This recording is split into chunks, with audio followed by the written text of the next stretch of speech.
All right.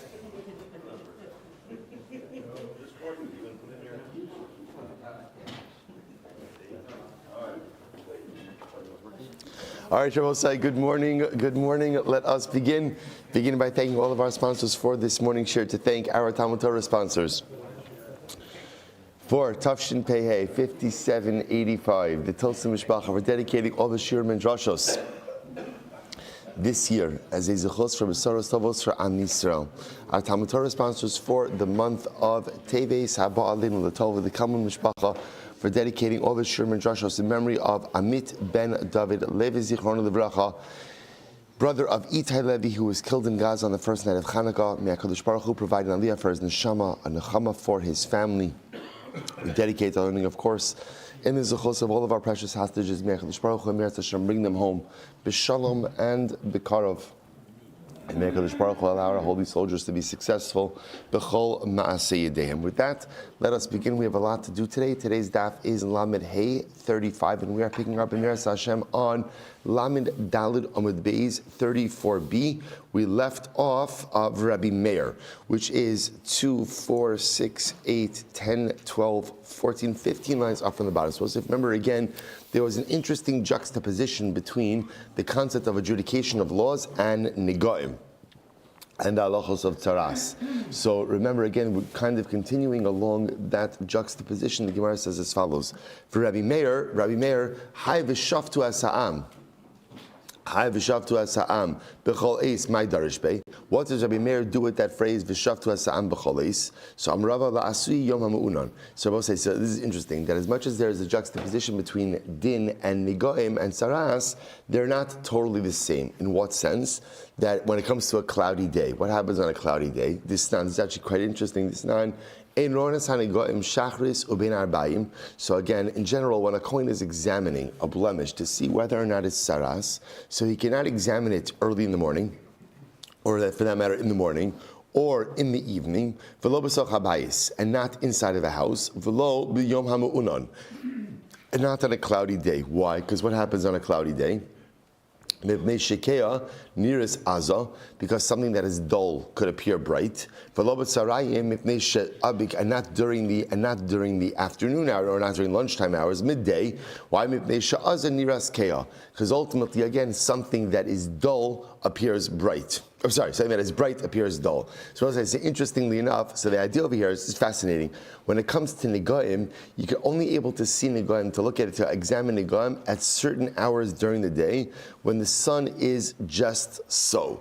But if the sun is not in its correct, we'll call it not in its optimal position, it could go ahead and really portray a nega in a different type of fashion. So that Rabbi Meir, the Gemara says, suppose it's just to point out over here, that only applies to nigaim, it doesn't apply to din. As much as you have this juxtaposition between nigaim and saras, so whereas saras you can only look at during certain times of day, this concept does not apply by din. So you can even go ahead and adjudicate a case even on a very cloudy day. Rabbi Meir, what does Rabbi Meir do with that phrase? B'yom hanchilo as banav. What does he do with that? So the Gemara says, Hahumi Rabba bar Chanina kamed Rav Nachman v'yom hanchilo as banav. So he uses it for the following. What does it mean when the pasuk says it will be on the day that he bequeaths to his son? B'yom atamapil nachalos. During the day you can go ahead and divide up inheritance portions. But you can't go ahead and divide up inheritance portions at night. So Amarle Ata Man Dishachiv Biyamama Yarsin Lebane, Man Dishachiv Balayla Lo Yarsin Lebane. So what if you die during the day? If you die during the day, so your sons inherit you. If you die at night, your sons won't inherit you. Is that what we're saying? To which the Gemara says, no, Dilma din nachlos kamras. No, we don't mean actual like inheritance. Or rather, we mean actually the actual, adjudication. Thank you, adjudication of inheritance law. In other words, that Allah l'maisa, of course, whether someone dies by day or by night, the children will inherit them. But Beis Din will only engage in the actual adjudication of the estate during the day, not during the night. Pasuk says it will be for Bnei Yisrael again for a chukas mishpat or a kala parsha kula lihios din. Ultimately, the Torah tells us that often the distribution of an estate has to be treated like a complete legal matter, and therefore again follow those particular strictures. Furthermore, goes in accordance with Rabbi Rav. So what does Rabbi Yehuda say in the name of Rav? If three people went in to do Bikur Cholim, it's an interesting case. So what's the halacha? Ratzu kosvin, ratzu osin din. So let's say again the individual wants to go ahead and take care of matters of his estate. So the when the three individuals walk in, they can either simply record what it is that the individual is conveying to them, or they can actually operate as a beis din as well. Shnayim, on the other hand, if there's two people walking in, kosin ve'in osin din, they can record what it is that's happening, but of course they can't become a beis din. That's only true if they're going to visit by day. But at night, they can record what they saw, but they cannot become a beis din. Why? Because when they come in the evening, they have the status of edim. And what's the halacha? Ve'ed ein nasa dayon. We've seen this concept before. An eid, a witness, cannot transform into a judge. Amarle in Hachi Kaminis. Yeah, that's what I meant as well. Okay, suppose I saw again. So quite a fascinating house. So again, remember, the primary topic of Rebbe say to highlight was this concept that Dinei Mamanas, monetary law, could be adjudicated by day and can be ruled on by night. Right? Furthermore, again, remember, monetary law can be adjudicated and ruled on that very same day. There is no need for any type of waiting period before delivery of a verdict. Okay, like we always see in Gemara, in the midst of all this, also, again, the Gemara brings in a number of other different related concepts. Okay, so let's go weiter. Says the Gemara. Dinei nefashos dana bayom. So let's remember again. So dinei nefashos, capital cases, must be adjudicated by day, and remember again, must also be ruled on by day. Right? Verdict must be delivered by day as well. So the Gemara says, "Minhani mili." From where do you know this? Amar Simi Barchia.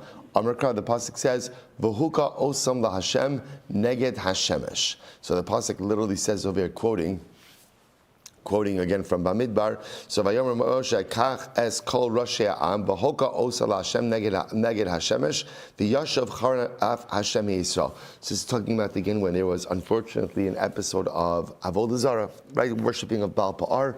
So HaKadosh Baruch Hu says to Moshe Rabbeinu, essentially execute all of the people who participated. We'll see what Vahoka means in just a moment, but he's lashon of neged Hashemesh. What does neged Hashemesh literally mean? Opposite the sun. Meaning what? That when you execute them, do it by day. Do it by day. Amar B'chista, minayin lahoka shitliya. How do we know that hoka is tliya, is hanging? Right? And essentially, again, so HaKadosh Baruch Hu was instructing Moshe Rabbeinu to hang the individuals who worshipped Avodah Zarah. Because the pasuk says, "V'hukan laHashem begivas Shaul bechir Hashem." Uksiv, top of Lamed Hey, 35a, Uksiv, Vatikach Ritzba Bas Aya Es Asak, Vatateu La El Hatzor Betrilas Ksir, Uksiv, Vayomer Hashem Moshe, Kach Es Kol Rashi Am Kach Es Kol Rashi Am. So actually the Gemara brings up the raya from Vahuk Anum. It's actually the story in Navi, the story in Shmuel Beis, where Shaul went ahead and killed out the Givonim inappropriately, or a segment of the Givonim inappropriately. And Halacha L'maisa again, the Givonim took revenge upon Shaul by hanging some of his sons. So the idea over here used Lashon Vahuka to mean hanging. So we see from here again that the Torah is referring to execution of Ovdei Avodah Zarah, and it's telling us that execution of Ovdei Avodah Zarah is done neged Hashemesh. It's done opposite the sun. Opposite the sun. So from here you see that execution is only carried out by day. Just as an aside, remember the pasuk that we quoted before by Baal Pa'ar, when Klai's worship Baal Pa'ar, it says, Vayomer Shel Moshe, 35a, 3 lines down, Shel Moshe, Kach es kol Roshei ha'am, im ha'am chatu, Roshei ha'am machatu. So understand, remember, the pasuk indicates to us that Hashem says to Moshe Rabbeinu, gather up all of the heads of the nation and punish them. I don't understand. If the people sin, why are the heads of the nation held responsible? So the Gemara says, Suppose say, by the way, what's the Pashup Shah? Right? If the people sin, why is the leadership responsible? because that's what leadership is, right? Leadership means that the leader has complete responsibility for what happens to the constituents, what happens to the flock, right? Even if halacha l'maisa, he tried his best. This is, let's say, I think kind of like when we look around, well, leaving aside any societal commentary, but one of the most profound pieces, at least of the Jewish conception of leadership, is that if a person is the leader, the buck stops with them. So again, things go well, shkoyach. Things don't go well, things disintegrate within the constituency. The way that Torah at least sees that is a reflection on the leader. Again, it's not always a reflection on the leader, but the leader has to treat it as if it is a reflection on his leadership or lack thereof. That's the Pasha Pshat. But again, one wants to see is just something deeper involved over here. Interesting. So here, when Hashem says to Moshe, "Kach es kol rashi ha'am," what Hashem was actually telling to Moshe Rabbeinu was, gather the people, gather the heads of the nation, and establish batei din, set up courts. Now, why is setting up courts? Setting up courts in order to adjudicate all the people who worship Avodah Zarah. We want quick and expeditious judgment. So the Gemara says, my time, what's the reason? Even Mishum Danin Shnayim Bayom. Now both say, now remember, there was a court system already. Because remember again, this event was in Bamidbar. Yisro already came to Moshe Rabbeinu in just a couple of weeks ago now, in Chumash Shmos. So what's going on over here? Why? So the Gemara says something very interesting. Gemara says Hashem was telling Moshe Rabbeinu to set up extra courts. Now, why was there a need for extra courts? So maybe you'll say, mishum shein danin shnayim bayom. Maybe a Beis Din is not allowed to adjudicate 2 capital cases in one day. So here, also, what do we have? We have over here is a number of members of Klal Yisrael who, Rahman al-Islam, unfortunately went ahead and worshipped Avodah Zarah. They worship idolatry. So now, what's the issue? The issue is maybe you're going to say there is a court system, but you can't have more. You can't have one court judging more than one capital case at a time. So maybe halacha l'maisa again, Moshe Rabbeinu has to set up more courts. So the Gemara says, well, one second.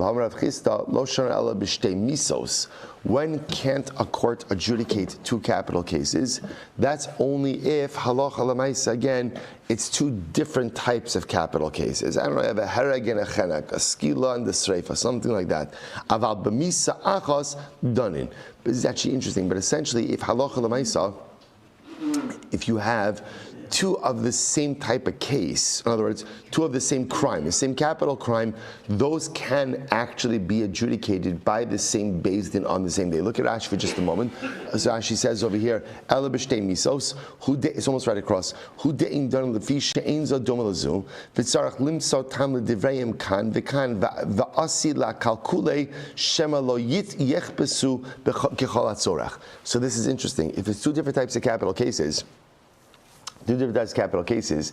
And remember, again, we've already seen before that really Beis Din is obligated to find a way to exonerate. That's really what's happening over here. So maybe when it's 2 different types of capital cases, so halacha l'maisa, they can't judge it. But if it's one type of capital case, maybe they can. So the Gemara says, misa achas danin ela kidei. So the Gemara says, Ela Kadesh Yashav Charan Af Yisrael. So halacha l'maisa, again, I will say this would not have been a problem with one Beis Din judging multiple cases. Why? Because the halacha is Beis Din could judge multiple capital cases when they are the same type of capital case. That's permitted. So why the need for extra batei din over here? To which the Gemara essentially answers, in order to go ahead and halacha l'maisa expedite judgment, so that literally again the wrath of HaKadosh Baruch Hu should be removed. Incredible. If you take a look at Rashi, Rashi says over here, Elo kidemu chakra v'yashav charon af k'shakadosh Baruch Hu ra shekula masukim b'davar u'mekanim l'chvodo. We'll say it's very interesting. How do you take away divine wrath? How do you take? It's an interesting idea. If HaKadosh Baruch Hu gets angry, how do you remedy that anger? How do you remedy? Do whatever you can to expedite, to as expeditiously deal with the problem as possible. That wasn't good English, but you understand. In other words, how do you take care of divine wrath? Fix the problem. Fix the problem. That's how you take care of divine wrath. And therefore, again, if halacha l'maisa, there are a lot of people worshiping Avodah Zarah, what's the best way to remedy divine wrath? Go ahead and set up as many batei din as you can, so the cases can be adjudicated, judgment could be dealt, and move forward. So I'll say, it's such a profound yisod. When does the Ribono Shel Olam get upset with us? We speak about this often. It's not when we sin. I mean, it is when we sin, but that's not real. Where real divine wrath comes from. Why? Because Kadosh Baruch Hu knows we're going to sin. Because we always sin. He created us with our frailties. So when does He get upset?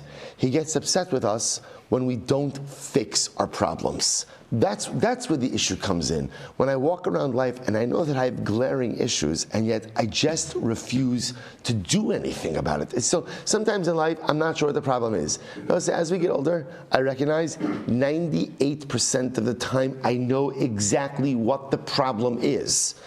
So what's the issue? The issue is I'm just not ready, brave, or strong enough to fix it.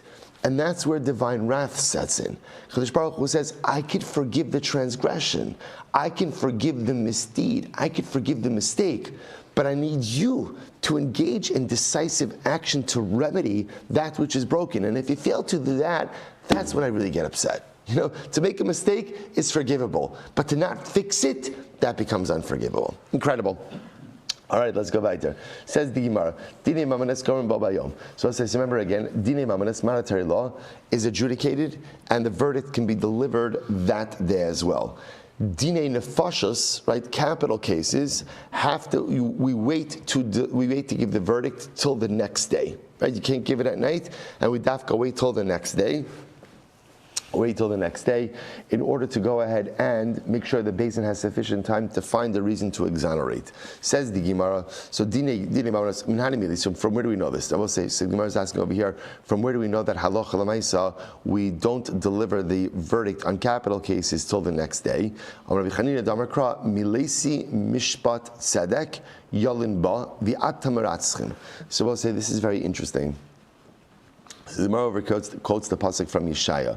So literally again, Melesi, Mishpat Tzedek. So this is how the Gemara is dashing the pasuk.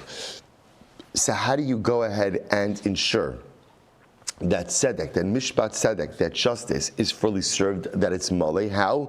Yolin Ba. So what is Yolin Ba? What is Yolin Ba? Literally, sleep on it. Sleep on it, or really better stated, delay it. Delay it.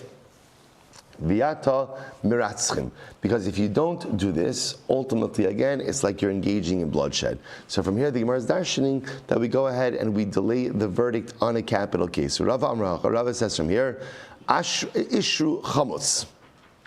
So it goes over here again, the pasuk from Yeshaya. Ashru chamutz. What does Ashru chamutz mean? Ashru dayin shemechametz es dino. Listen to this. Praiseworthy is the judge who literally makes his judgment chametz.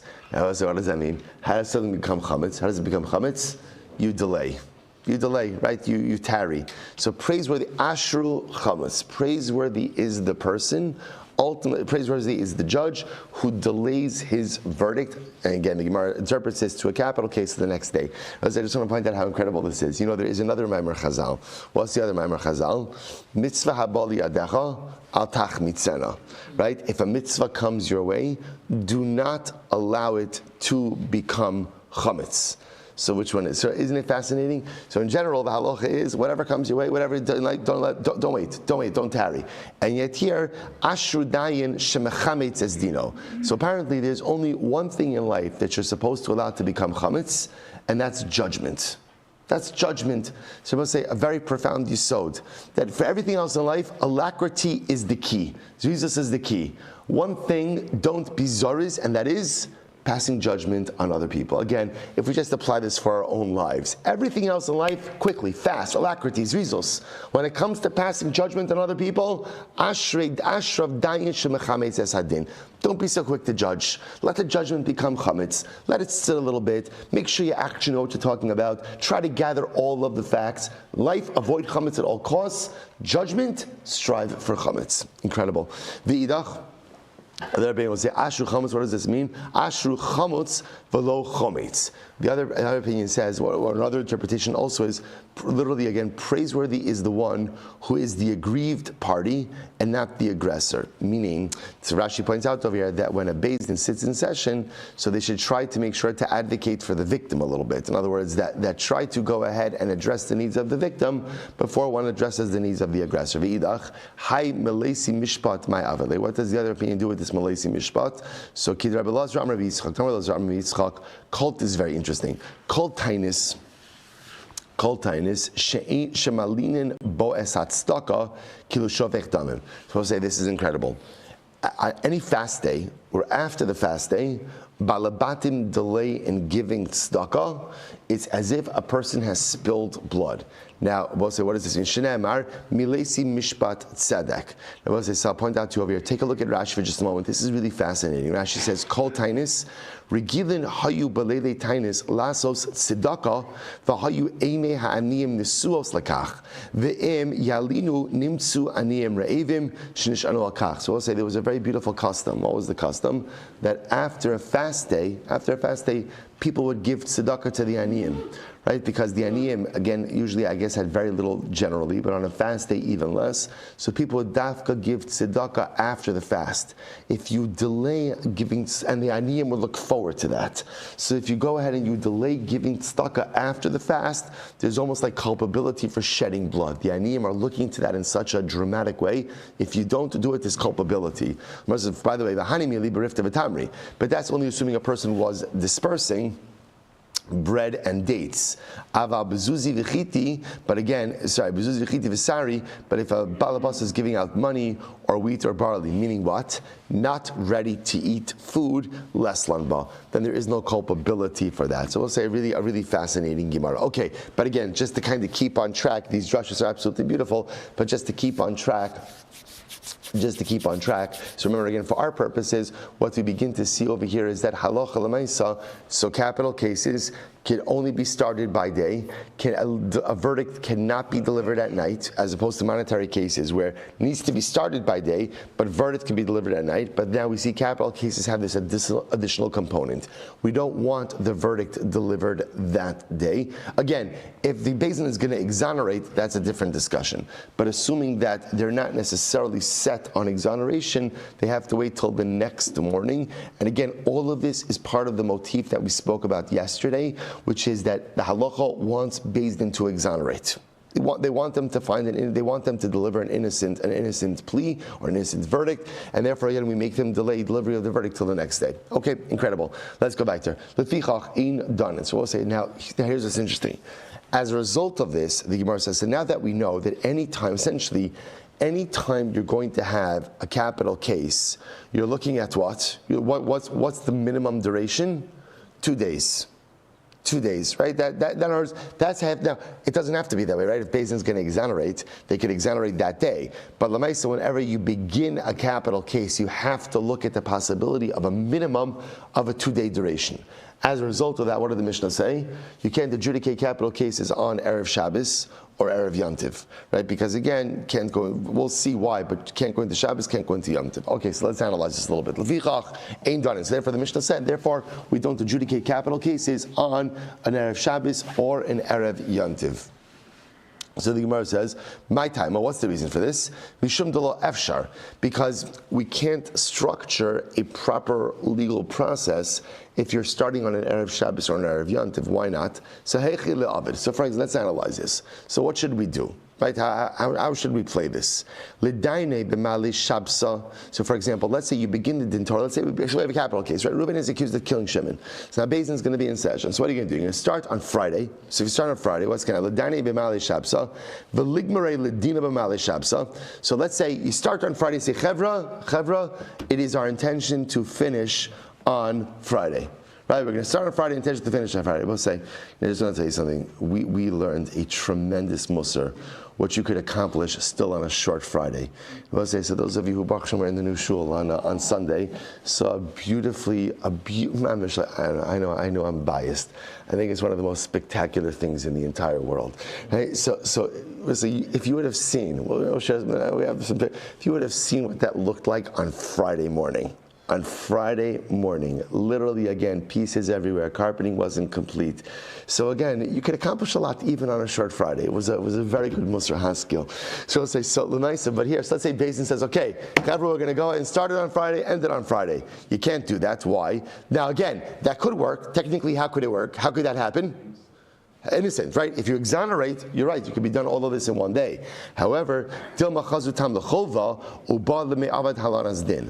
the problem just is, maybe there'll be a reason to convict, or grounds to convict, in which case, by definition, we have to go on to day number 2. I will say, and therefore again, and that would push us onto Shabbos. Okay, so let's analyze this a little bit. So then says the Gemara, "L'daine b'male shabsa, v'ligmer b'shabsa, v'liktale b'shabsa." So fine. So let's go ahead and begin the din. Right? Adjudicate the case on Friday. And what's the worst case scenario? If you find him guilty, deliver the guilty verdict on Shabbos and execute him on Shabbos. To which the Gemara says, no. Ein ritzicha doches haShabbos. We don't execute people on Shabbos. We don't execute. Now, I want to point out something very interesting. You say to yourself for 1 second, are you allowed to deliver a verdict? Is Beis Din allowed to sit in session on Shabbos? I'll tell you something interesting. So the halacha is mid'oraisa. There's not a problem. We don't convene Dinei Torah on Shabbos, midrabanan. Why? It's one of the gzeros, lest you come to ksiva, lest you come to writing, right? Same way that you're not supposed to read the business section of the newspaper, right? You're not supposed to engage in business dealings or business discussions. There's a whole bunch of gzeros, lest you come to write on Shabbos. So interestingly enough, adjudicating a case on Shabbos, technically speaking, there's nothing wrong with it. It's a din d'Rabbanan. I just want to point out that doesn't show up here. It's fascinating. It doesn't show up here. Obviously, again, that level of legislation wasn't yet in effect over here, which is just fascinating. So therefore, again, the Gemara says, okay, so let's adjudicate the case on Shabbos, and let's begin the case on Friday. One of two things is going to happen. If we find him innocent, and he's found innocent on Friday, shkoyach, and if there's a reason to delay judgment till Shabbos, and you go ahead and have to pass a guilty verdict on Shabbos, okay, so there'll be a guilty verdict on Shabbos. So let there be a guilty verdict on Shabbos and execute him on Shabbos. Execute him on Shabbos. So Shmuel says, no. Ein ritzicha dochas haShabbos. We do not execution, right? Because obviously killing someone, right? Shedding blood is one of the lamites malachos of shchita, and we don't execute on Shabbos. And even though again, this is a mandated Beis Din execution, it's not doches Shabbos. The Gemara says, okay, so v'liktale la'arta, execute him Matzei Shabbos. So adjudicate the case on Friday, deliver the verdict on Shabbos itself, and just delay the execution until Matzei Shabbos. To which the Gemara says, no, we just said before, neged Hashem eshpoinan. I will say when it comes to execution, when does execution have to be done? By day. So Gemara says, okay, so why don't you do this? Adjudicate the case on Friday, deliver the verdict on Shabbos, and have the execution on Sunday. Let's make a weekend out of it. Right? So go ahead, right? So let's do that. Let's do that. To which the Gemara says, no. Nimtsa'ata ma'ana es dino. So we're going to talk about this. There's the concept of inui din. Inui din ultimately again means unnecessary delaying of judgment, which goes ahead and causes the parties unnecessary pain. So the idea over here is the notion, and this is fascinating, the notion that we're going to judge Reuven on Friday, give him his guilty verdict on Shabbos, and delay his execution until Sunday. It creates unnecessary pain for him. So I just want to point out how fascinating this is. First of all, take a look at Rashi. Rashi says over here. Rashi says Rashi. So I just point out how fascinating this is. If Reuven is condemned to death, what does that tell you? What does that tell you?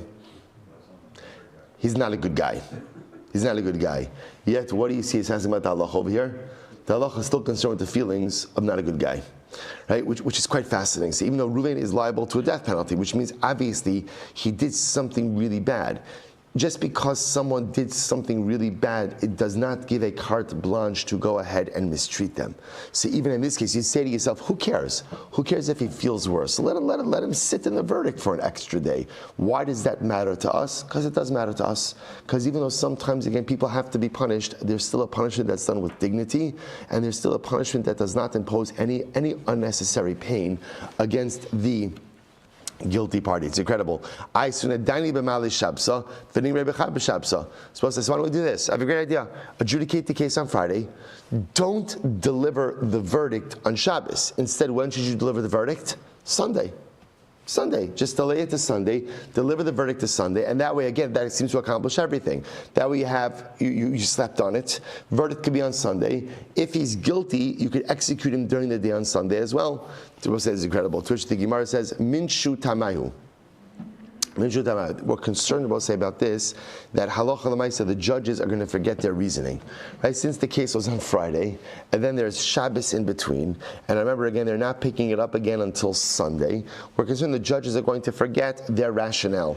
So the Gemara says, now this is incredible. Now, gav the shnei sofer and hadayon and omnun lifnein, the kos and divrei hamazikin, the hamazakin, the divrei hamachayvin. Now, even though interesting enough, remember there are scribes, there are court scribes, there are stenographers who write down all of the reasoning, right? So they're writing down the logic of the judges who want to find guilty, the logic of the judges who want to find innocent. So it's all being recorded, right? The Gemara says, this is incredible. Nehi debepuma kasina. So remember again, what are the stenographers? What are the scribes? What do they write? They write that which the judges articulate. But listen to this. Liba de inish inshi.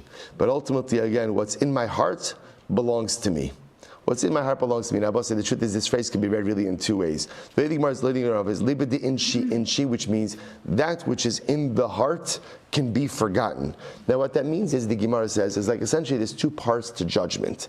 There's what the judge articulates, right, and what he articulates ultimately are the facts. But then part of human judgment, by definition, also has to be what? Like a little bit like what you feel in your kishkas. And that you can't articulate. But yet, interestingly enough, that is absolutely part and parcel of the judicial process. So the issue just is the stenographers could write down whatever the judges articulate. They can't write down what's in the kishkas. But what's in the kishkas is also necessary. So the problem is by the time we get to Sunday, and now again, if Sunday morning they're revisiting the verdict, they're going to revisiting the case, unfortunately the judge may have forgotten certain things, and that could compromise the effectiveness of the judgment. So we don't want that kind of delay. But I'll also just point out that you could read that phrase in a different way. Here Rashi says over here, liba de inshi, liba de inshi lo kasvi, va'af agav shezachar lo liyisod hatam, nishkach mi libo yeshuvo letamo, v'yochel yashlo says tamagon. So again, now the way the Gemara is understanding it over here is what's in the heart, liba de inshi, what's in a person's heart, inshi, he forgets. So you could also read the phrase, liba de inshi, inshi. What's in your heart is yours. No one else knows what is in your heart. Now I will say this is incredibly important on a couple of different levels. So number one, sometimes we see people do things, right? We hear people say things, they act in a certain way, and we are ready to go ahead and judge them in a particular way. Understand, you never know what's happening in a person's heart. You never know what's happening in a person's life. And if you operate with the general principle that at their core people are good, we're good. So if you see good people doing something bad, chances are there's something going on inside of them. You see them acting in a certain way that just seems out of character, chances are there's something going on inside of them. You can't see it. Why? Liba de inshi. What's happening inside of a person's heart, only they know about, no one else knows about. There's another application of this. No one knows what is happening in your heart. Sometimes we expect people to be there for us in difficult times. We expect people to help us when we're struggling. It is important to know, no one knows you're struggling unless you tell them you're struggling. No one knows that you're having a difficult time unless you tell them you're having a difficult time. And even people who love you very much or are very close to you, so I say how much relationship strain is created because people who we love very much expect us to know how they are feeling, even though they don't articulate how they're feeling to us. Remember, Nevuah ended with the second Beis HaMikdash. Hey, so the only way someone can know how you're feeling is if you tell them. And if you don't tell them, you can't. They can maybe intuit certain things, but remember, liba de inshi. Your heart is yours, and no one else really has a window into it but you. Incredible. Okay, let's go right there. So therefore, Hilchach. Therefore, also we exhausted all the different possibilities, and therefore, Hilchach lo efshar. So now we understand why the Mishnah said that you can't adjudicate a capital case on a Friday, because essentially, again, there's no way to have this come out in a proper way. Incredible. So we'll say now, interestingly enough, the Gemara says, one of the interesting facts that came out over here is that halacha l'maisa, so Beis Din execution does not go ahead and, it's not docha. What's the word docha? Override. Doesn't override Shabbos. So the Gemara says, interesting. So the Gemara says, we take for us meis mitzvah docha Shabbos kavachomer. The burial of a meis mitzvah, remember again, what's a meis mitzvah? I'm walking down the road, I see an unburied body, that's called a meis mitzvah. There's no one here to bury it, I have an obligation to bury it. The obligation to bury a meis mitzvah should be docha Shabbos from a kavachomer. What's the kavachomer? Uma avoda shedocha Shabbos. Right? Now, remember, avoda, sacrificial service in the Beis HaMikdash, right? Beis HaMikdash service is docha Shabbos. I was saying, even though Beis HaMikdash service has a lot of malachas in it, right? Carbon tummy, you shech the carbon tamid, right? We go ahead and we're putting ketores on the coals, right? Mavir, right? Havara. We're doing a whole bunch of malachas, but you see, temple service sets aside, overrides the halachas of Shabbos. So listen to this. Uma avodah shedocha Shabbos kvuras meis mitzvah docha also milacha oso. Now listen to this. We'll say a meis mitzvah supersedes avodah. It overrides temple service. Now, where do we learn that from? We learn it from the word ula'achoso. So we'll say we're not going to go through this whole drasha, although it's a great Rashi to look at on your own. The pasuk is talking about la'aviv u'limo la'achiv ula'achoso lo yitamal lehem mosam ki nezer elakav al rosho. So about the nazir. Person is a nazir. A nazir, like the Kohen Gadol, ultimately again cannot become tummy for anyone, even the closest relatives. Now, I will say the issue over here is all the Torah needed to say is that a nazir can't become tamei for anyone. It didn't have to say la'aviv, la'imo, la'achiv, la'achoso. You don't have to add that in. So there's different drashas from each one of these. What do you learn out from la'achoso? Okay, listen to this. La'aviv, la'imo, la'achiv, la'achoso. Ma'tam lomar. Why does the pasuk have to say even for a sister he can't become tamei? Watch this. Hare she'aholich lishchot es pischa. So here's what the Gemara is talking about. Rashi points this out. We're talking about a nazir who's the Kohen Gadol. It's like an all-star, Klal Yisrael all-star, right? A nazir who is the Kohen Gadol. Okay, now boss, imagine the following scene. So Hashaya holech lishchot es pischa v'lam alespeno. So let's say he's going to do the Karban Pesach, or he's going to give his son a circumcision. Let's focus on Karban Pesach. So the nazir Kohen Gadol is going to offer up the Karban Pesach, a sacrificial item. And what happens? Amud Beis v'shama shemes lo mes, and he heard that his sister, one of his relatives, passed away. Yachol yitama. You might have thought, listen, it's one of your close relatives. You have to turn around, go back and become tamei. Amrit lo yitama. The halacha is he can't become tamei, right? Again, if he's the Kohen Gadol, he's the Nazir, he can't become tamei for anyone, even his own family member. Yachol kashem shenem tamei la'achoso kach eino tamei lemeis mitzvah. So I might have thought the same way that he can't become tamei for a family member, he also can't become tamei for a meis mitzvah. Tamalomar la'achoso. Therefore, the pasuk says no for a sister. La'achoso de'eino matame avamatame hu avamatame lemeis mitzvah. Right? Ultimately, again, but it does become tamei for a mitzvah. So what do you see from here? What do you see from here? You see from here that meis mitzvah is docha everything. Everything. That even, so again, if the Kohen Gadol Nazir has a choice between a meis mitzvah and offering up the Karban Pesach, what does he do? Meis mitzvah. So now watch this. So now what we've established, let's follow the train of thought over here. What we've established is meis mitzvah overrides avoda, and avoda is docha Shabbos. So Rabbi say, what is it? Is it the Pythagorean theorem? If A equals B and B equals C, then A equals C? What is that? Whatever, yeah. Good, right? Hey, so good. I chose the rabbinate for a reason. So right? So therefore, again, right? So here's what I have. I have ultimately, again, I have, right? If meis mitzvah is docha avoda, avoda is docha Shabbos, therefore the logical conclusion would be that meis mitzvah is docha Shabbos. So therefore, again, if I'm on my way to shul on Shabbos and I go ahead and I see a meis mitzvah, halacha l'maisa, again, I should be obligated to go ahead and bury the meis mitzvah. By the way, that is also a bona fide excuse for being late. I just want to point out, right? Meis mitzvah would work. So the Gemara says as follows: Shabbos shenichlis b'nei avoda. So again, if Shabbos is right, if avoda is docha Shabbos, right? Avoda is docha Shabbos. Einodin shetek vuras meis mitzvah docha osa. Ultimately, again, the burial of a meis mitzvah should also be docha Shabbos. So this is the argument. Now listen, I want to point out, meis mitzvah is not docha Shabbos. Right, it's not docha Shabbos. We don't bury anyone on Shabbos, right? Not a meis mitzvah, not a regular person. So halacha l'maisa, again, the Gemara is asking, I don't understand the logic. Again, if meis mitzvah is docha avoda and avoda is docha Shabbos, then meis mitzvah should be docha Shabbos. To which the Gemara says, Amrlei ritzicha tochiach shedoches avoda ve'ina doches Shabbos. Oh, so let's say I'll tell you the pircha, so to speak. Say the refutation of this. So execution itself will refute this argument. Why? Because Rabbi say we're going to see execution is docha avoda. Now what does that mean? Take a look at Rashi. Rashi's in the third short line.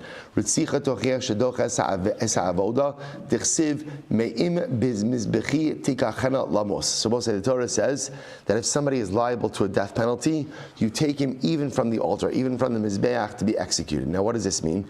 This is actually a fascinating case. Shimhaya kohen rotzeach v'rotze lavod. So let's say you have a kohen who Rabbi say was found guilty, right? Is liable to a capital punishment, liable to a death penalty, but yet he wants to do the avoda. Mavin also lidun bebezdin or bevachlo yiridu me'al mizbeach mamish im kvar hischil d'chsimei mischil omal. So it says it's interesting. So let's say you have a kohen, who has been found guilty of a capital crime, but yet again it's this kohen's turn to serve in the Beis HaMikdash. So he's getting ready to do the avoda. We don't say let him do the avoda and then we'll execute him, but rather again, his death penalty overrides his obligation to do the avoda. Now, what we're going to see is not the exception, but that is different than a case where, let's say the kohen already started to do the avoda, then was found guilty of a capital crime, or was already found guilty but started doing the avoda. We won't take him off the mizbeach, right? We won't take him. So in other words, we won't stop him in the middle of the avoda. If he already started, we'll let him finish. But if he wants to start, we're not going to let him start. So the idea over here is like this. The Gemara says, so here, execution, right? Execution does this. Execution, shedocha es ha'avoda, ve'ena docha es ha'Shabbos. So as they see this ultimately again from Ritzicha, from execution. So execution is docha avoda, meaning if somebody is liable to a death penalty, so we don't let them do the avoda, but yet again we don't execute someone on Shabbos. What do you see from here? The formula doesn't necessarily work. Just because something is docha avoda doesn't mean that it is automatically docha Shabbos. Okay, so Gemara says as follows. But one second, Ritzicha gufa titches Shabbos gal v'chomer. But one second, let's turn that on its head. Right? So let's go ahead and say execution should also be docha Shabbos. Why not allow for execution to be docha Shabbos? After all, again, I both say, why don't we say the following? From Kal V'chomer, here we go. Ma avoda shedocha Shabbos. So again, avoda is docha Shabbos, and we've established, right, you could do temple service on Shabbos. And halacha, let's remember again, avoda requires malacha, and yet you're still allowed to do it on Shabbos. So the Gemara says, Ma avoda shedocha Shabbos, ritzicha docha osa. And I both remember again. So now you have avoda is docha Shabbos, and execution is docha avoda. Right? So we can flip it around, right? So if execution is docha avoda, and avoda is docha Shabbos, then what? Then execution should be docha Shabbos as well. To which the Gemara says, Shabbos nitcha mipnei avoda elodin shetei ritzicha docha osa. So then again, if ritzicha, right, if execution is docha Shabbos, if execution is docha avoda and avoda is docha Shabbos, then execution should be docha Shabbos Amar Rabba, so Rabba said, Kvar Paska Tan de Rabbi Shmuel. So this is already paskin on. Well, what was paskin on? Rabba said, the Tan de Rabbi Shmuel, Lo Sivaru Eish. Listen to this. So the Torah says, you shall not go ahead and kindle a fire on Shabbos. Rabba said, interestingly enough, remember, we know this, that the Lamates Malachos, the 39 property categories of labor on Shabbos, are not explicitly stated. Where they learned from? Where they learned from? The juxtaposition of the section of the Mishkan to Shabbos. And it teaches us whatever labor was needed for the construction or fabrication of the Mishkan ultimately becomes one of the prohibited categories of labor for Shabbos. There is one malacha which is stated explicitly, and that is havara, kindling. So why was havara singled out? Why was it singled out? So the Gemara says, either Rabbi Yossi l'laviyat sasa. So ultimately, again, according to Rabbi Yossi, it's for the purposes of a lav. What does that mean? It's there to go ahead, I will say, to teach us that whereas every single other malacha is punishable by a death penalty, so ultimately, again, havara is only quote-unquote punishable by a lav. Okay? Either Rabbi Nassan, l'chalik yatzasa, and according to Rabbi Nassan, ultimately, again, it's to distinguish between malachos, to teach me that the same way that havara is singled out, if a person does multiple malachos in one helam, right, in one, we'll call it moment, right, one span of time, that there is individual liability for each of those malachos. So we'll say Kidisanyo, Havara l'laviyat. Rabbi Yossi says that Havara was singled out in order to teach us that Havara is not punishable by death, but rather again Havara is punishable by a lav. Rabbi Nassan says l'chalik yatzasa. Ultimately, again, Havara singled out to teach us that just as Havara singled out, so too there is individual liability for every malacha that is performed. I will say, now remember, but there's another point in all of this. What's the other point in all of this? Is that remember, certain misos based in, certain types of misa, like for example, sreifa, which is with hot lead, requires Havara. The fact that the Torah goes out of its way to say that you can't do Havara on Shabbos, the Gemara understands even for execution purposes you can't do Havara. So therefore, even though one could construct a very good kal v'chomer, right, which essentially says that if execution overrides avoda, and avoda overrides Shabbos, so execution should override Shabbos. That is it's a good, logically sound argument, because the Torah goes out of its way to say there is no kindling on Shabbos, and certain misos bezin require kindling. Therefore, halacha l'maisa, no executions on Shabbos. Incredible. Rava said, Tana moshavos kashile. The Tana was bothered by something else. Right, the Tana was bothered by something else. So he was bothered by the use of the word moshavos. Torah says, Lo sivaru eish b'chol moshavos seichem b'yom HaShabbos. Torah says you shall not kindle a fire in all of your domiciles, all of your dwellings. Now, in general, whenever the Torah uses the word moshavos seichem, what does that come to teach us? That halacha l'maisa, this halacha applies both in Eretz Yisrael and out of Eretz Yisrael. The issue is, it appears to be unnecessary in this pasuk. Why? We'll say, in general, whenever a mitzvah is what we call a chiyuv on the gavra, a chiyuv on the individual, it applies everywhere. I don't need Moshe Seichem. So here, this is Hilchos Shabbos. Why do you need to tell me that Hilchos Shabbos, or specifically Havara, applies B'chol Moshe Seichem? I understand that it's going to apply everywhere. Why would I think that it wouldn't apply everywhere? To which the Gemara says, Tana Moshavas Kashile. Moshavas Ma Tamalomar. Why did the Torah need to say Moshe Seichem by Havara, by kindling on Shabbos? It's understood. Michti, Shabbos Chovas Hagufi. Shabbos says Chovas Haguf. Remember again, what does it mean, the Chovas Haguf? It's an obligation on the individual. Right? In other words, it's not geographic and it's not agricultural. It's on the individual. The chovas haguf noheges bein ba'aretz bein b'chutz la'aretz. And I will say every chovas haguf, remember again, applies automatically both in Eretz Yisrael as well as outside of Eretz Yisrael. Moshavos the kasav Rachman Alamali. So why do I need the Torah to say Moshav Seichem? Mishum Rabbi Shmuel Amar Talmud Echad. Because one of the Talmidim said in Rabbi Shmuel, Lefi Shenemar Kiye Beish Chet Mishpat Maves V'Humas. Torah says if a person will be liable to a death penalty and he's put to death. Shomea Ani Bein B'Chol Bein B'Shabbos. I would have thought execution occurs both during the week as well as on Shabbos. So the Gemara says, "Vaha mani mekay mechalaleha mos yumas." So what does it mean? But yet the Torah says that if you violate Shabbos, you're chayav for that. You're chayav for that. So again, isn't going ahead and organizing an execution in and of itself a form of Shabbos violation? I would have said no. That applies b'shar misos chutz mimisas bezdin. That applies to other melachos, but doesn't apply to an execution arranged by bezdin. Execution arranged by bezdin should be fine. So the Gemara says, eino ela afilu misas bezdin, or maybe no. Maybe again the prohibition of Shabbos melacha applies even to bezdin warranted execution. Umani mekayim v'humas. And what is it when it says the bezdin executes someone? B'chol avalo b'Shabbos. That's only during the week, but not on Shabbos itself. Eino ela afilu b'Shabbos, or maybe even on Shabbos bezdin can execute. Talmud lomar lo sevaru eish b'chol moshvosechem. Therefore, I will say again, the Torah says, do not kindle a fire in all of your domiciles. But why u'la'alanu omer v'hayu eila lachem l'chukas mishpat l'dorosechem b'chol moshvosechem. This should be for you a statute of law. In all generations, moshvosechem ma moshavos ha'amar la'alan bezdin af moshavos ha'amar kan bezdin. So we'll say, listen to this. The Torah purposely uses the lashon of lo sevaru b'chol moshvosechem. Why? Because chol moshvosechem, the lashon of moshavos, is also used in the passage that teaches you about establishing courts, establishing batei din. Where you're supposed to establish batei din? Everywhere you live. And the Torah uses the lashon of moshavos by beis din and moshavos by Shabbos prohibition to teach us what? The same prohibitions that apply for Shabbos individuals apply for batei din. And therefore, again, a beis din is not allowed to execute on Shabbos. Therefore, the Torah says, do not kindle a fire in all of your moshavos. Dafka use it. Remember again, I don't need lashon of moshavos by Shabbos. Why? Because Shabbos is a chiv on the gavra, a chiv on the individual. Any chiv on the gavra on the individual applies there and chuzlar. It's why I need moshavosechem.